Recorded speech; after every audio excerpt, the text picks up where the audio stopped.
और राज की नीति में बहुत फर्क होता है। लिहाजा भले ही तात्कालिक लाभ के लिए राजनीतिक दल अपने एजेंडे बदलते रहे, जब तक हर विषय पर राज की नीति नहीं बनेगी, राजनीति तो होती ही रहेगी। देखिए एक खास रिपोर्ट।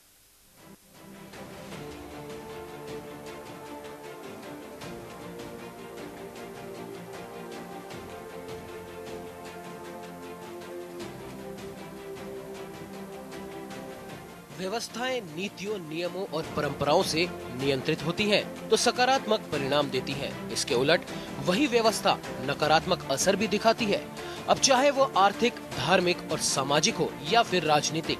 इसके हर आयाम में एक गतिशीलता, तरलता और सरलता होती है। परिवर्तन की संभावनाएं होती हैं, लेकिन जब किसी व्यवस्था के बदलाव में विसंगतियां दिखाई देती हैं, कोई नीति या स्पष्ट विचार नहीं होता, तो समस्याएं तो उभरेंगी ही। किसानों की कर्ज माफी का मसला भी कुछ इसी तरह का है। ये विषय राजनीति का आधार तो बन सकता है, लेकिन राज की नीति नहीं बनने के कारण हमेशा ही विवादों में रहा। स्थायी रूप से जब तक राज की नीति में किसानों को ऋण मुक्त करने का संकल्प दिखाई नहीं देगा, तब तक किसान ठगा जाता रहेगा। और अभी जितने भी राजनीतिक दल हैं, जितने भी राजनीतिक पार्टियां हैं, वे सभी केवल और केवल किसान को ठगने के लिए अपनी बातें बोलती है, घोषणाएं करती है और राज में आने के बाद वे उनको छोड़ जाती है। कांग्रेस, भाजपा हो या फिर कोई अन्य दल, सभी ने किसानों के हितों से जुड़े मामलों को अपनी राजनीतिक ताकत के रूप में इस्तेमाल किया।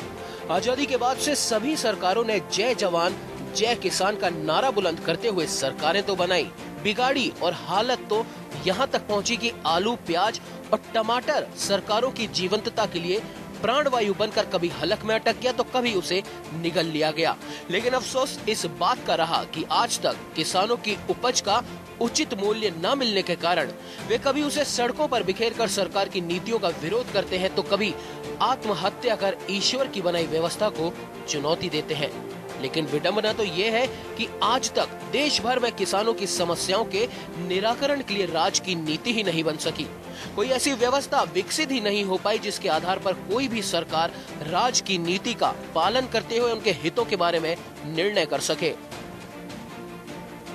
देश में राजनीति ज्यादा होती है, लेकिन राज की नीति बनती नहीं। जब राजनीति और राज की नीति, इन दोनों में अंतर होता है, तो व्यक्ति जो भी वहाँ का है वो अपने आप को ठगा सा महसूस। चूँकि चुनावी राजनीति में जीत और हार सरकार बनने और बिगड़ने का पैमाना हो गया है, किसी भी मुद्दे और मसले पर राज की नीति का ना होना अच्छी लोकतांत्रिक व्यवस्था नहीं कही जा सकती।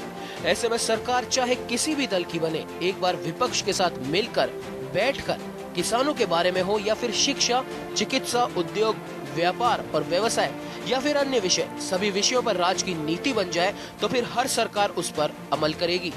हर मामले में राजनीति करते हुए व्यवस्थाओं में विसंगतियों को पैदा करना स्वस्थ राजनीतिक परंपराओं की अवहेलना ही होगी।